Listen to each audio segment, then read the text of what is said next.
My name's Nigel Walker, and I am a photographer by hobby. My mother had her box Brownie camera with her, with an Ilford film, as I recall. My father was a seafarer. My mother wanted a photograph of him with her before he went back to sea. So I was given the box Brownie and told how to take a photograph of it and shown how to wind the film on, which fascinated me because it had a little round red piece of plastic and you could see the arrows and the numbers appear. So that was the first time I took a photograph.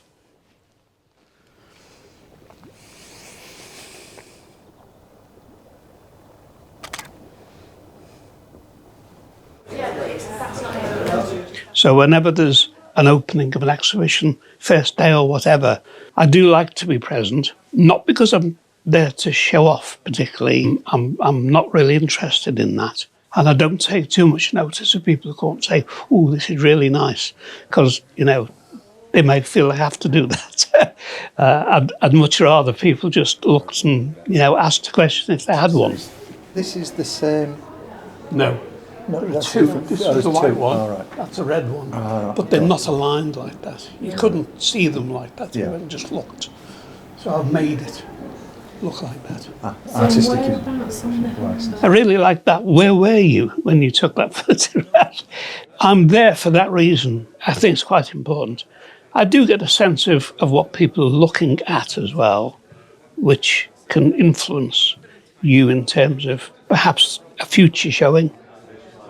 A man called Robert Adams, American photographer, he says that a good photograph has three elements in it. One is geography. Where is this photograph taken? Could be a landscape, could be a room, could be a cardboard box, doesn't really matter. But the geography will say something about the photograph. Second thing, autobiography. As a photographer, what are you adding to that? Why are you taking the picture? Are you saying something about yourself? And then the third thing is metaphor, a more meaningful thing, something with a bit more meat to it than just going out and snapping a photograph. And that started to affect the way that I took photographs, because I would consider that before I went out. So I'd start to visualise what it was going to look like before I took it. Off you go. Right. Just clarify, so we're going down to 57,000 photographs are taken every second these days. Almost all of them on phones.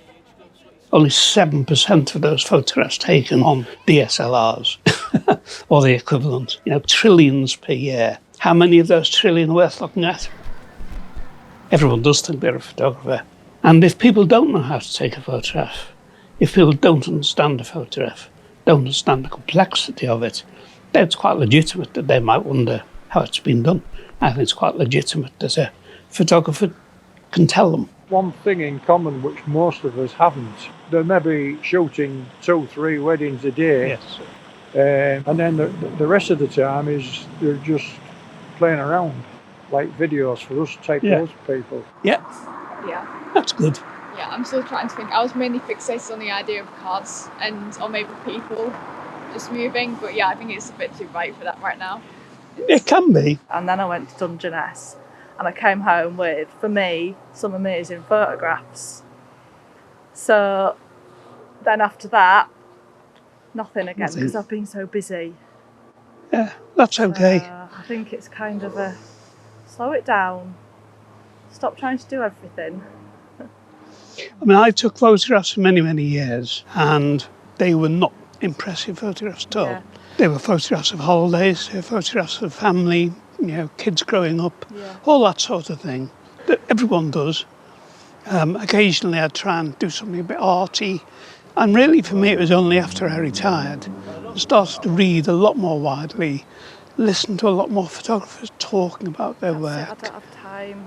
You know, your time comes. If all you're doing now is a hobby that you're practicing, then in a few years when life changes and you have less pressures on you for whatever reason, then all of that practice will come in good for Yeah, you. that's it. I've always kind of been like, oh, well, I need to do it now. I need to do it now. I don't need to do anything. No, you don't.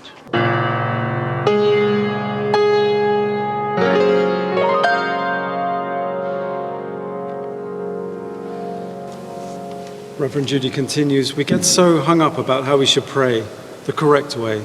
I suspect for Simon Mary, that prayer is often the music that she plays, and for others, the words they write, or the pictures they paint, or even the use of their imagination, as in Ignatian spirituality. It is all prayer.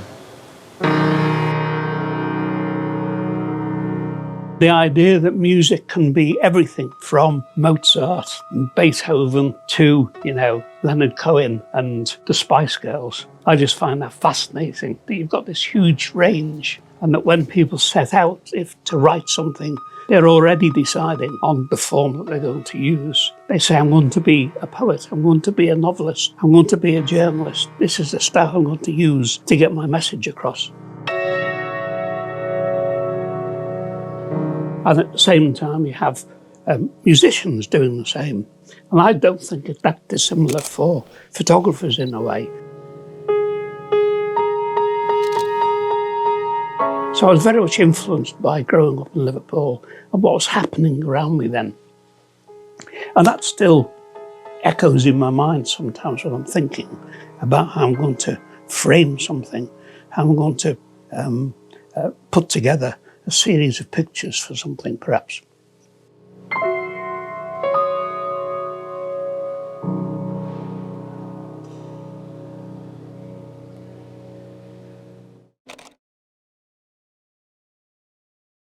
(1990s) and into the early 2000s, I was working quite often in London, and that gave me access to a lot more photography shows, people whose work would not have crossed my path necessarily. And then, of course, the internet. And I was quite an early adapter of the internet, and I'd be able to search things out. There wasn't always a lot on there to begin with. Now, you can't move without coming across photography. But that started to just prompt those questions, that idea of collaboration. The internet makes this much easier to do. How photographers work together and across boundaries. Sent you a copy of the photographs and said, is there some music we could use? And you said... I said, I'll write you something. Fool, idiot. No. I'm glad I did, because, this is one of the things where, you talked about collaboration. And I think that's the interesting thing for me. And in the past, I've worked with 7 or 8 other photographers on a theme, and we don't know each other. This is where I think kind of looking at something from different artistic perspectives, looking at the same experience, and it is a common experience. And there's this kind of consensus about kind of what people are going through post-COVID, post-lockdown. It's still there in the air, and you're taking photos of showing, one of the things I've loved about these photos is that there is that dissonance in the photos. You see humans, but then there's this kind of street experience where they're, it's kind of the terror of, literally, I think, the kind of emotional fear of knowing where your next bit of money is coming from to do this. So what I did was I recorded some sounds around the city and just almost kind of, how can I say, distorted them in a way, just overlaid them, had them delayed, so there's no kind of, you can hear there are human presences and industrial presences, there's kind of cars and things like that, but they're kind of nebulous and a bit vague. And that's what I wanted. I thought, okay, you can, where is the human voice in this? And it was something that I was kind of experiencing as well. Well, I was delighted when I heard it, because obviously I didn't know what you were going to do. No. You'd said to me you were going to record some sounds. And the original thing that made me think about this was the idea of truth and what is truth. And of course, truth is really anything that anybody wants to tell you, because someone's truth is different to another person's truth. And I think this is similar. I'm trying to reflect challenges through this dissonance that I saw on the streets. And I think your soundscape does that.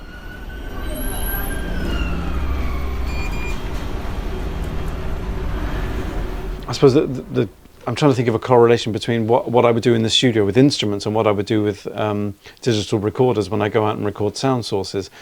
I think I'm doing the same as you with my sound recording things. I'm waiting for the opportunity. But if I'm in the studio composing with instruments, it's more like painting. For me, the idea of you just standing there and watching and waiting, that is a performance. You're alert for that moment that you need to capture. Yeah. The first photographs were taken in the 1820s, and by the 1850s, it was already used as an art medium, as an art form. However, because it was so new, it was such a new technique, people were from the very beginning quite skeptical about it. They were quite reluctant to associate it with art, because, you know, photography from the beginning was invented to capture reality. I'm wondering what makes a picture more valuable historically, whether it's the context of the picture in the terms of what it portrays, or whether it's the photographer and the time in which it lies. People started to understand that the photographic technique had some properties that could be exploited to create this new, exciting, amazing art form.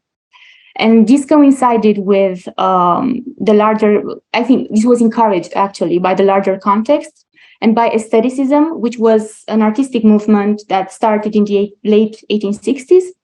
And aestheticism basically said that art has to be created for art's sake. So it doesn't have to serve a secondary purpose. Art has to be created for itself. And this kind of set the scene for photographers to explore the camera itself and what the camera can do to create art. I just wondered whether there were just different things that we recognise differently as part of the history of photography, or whether it's the strength of an individual photographer's vision or the strength of a particular picture that would mark something as historically important photographically.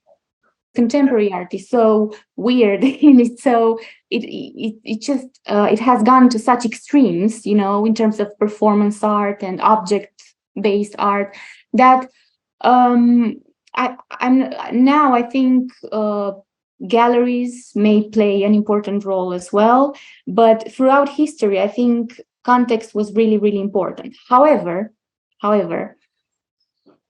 I think that the driving force is always the photographer's vision. So I think, you know, without a person who presses the button and actually takes that shot, there wouldn't be a photograph.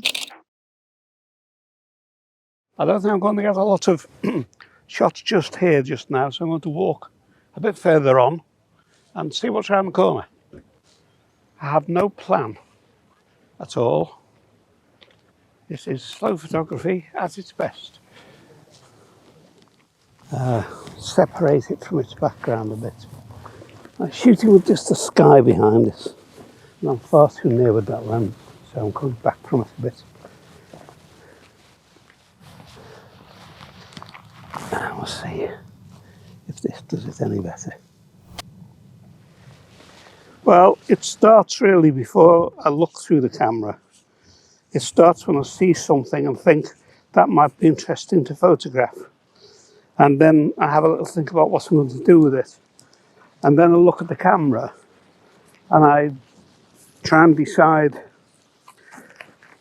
what I need to do with the camera to set that up properly. So do I need to change my ISO? Do I need to change the depth of field on it? Do I want to shoot it quicker or more slowly? All those things sort of come into play then. And if I can put it on bulb, which means that I have to hold that down. That's a 5-second shot, about 6 seconds. We'll try it on about 10. I mean, I enjoy it, you see. This is the thing.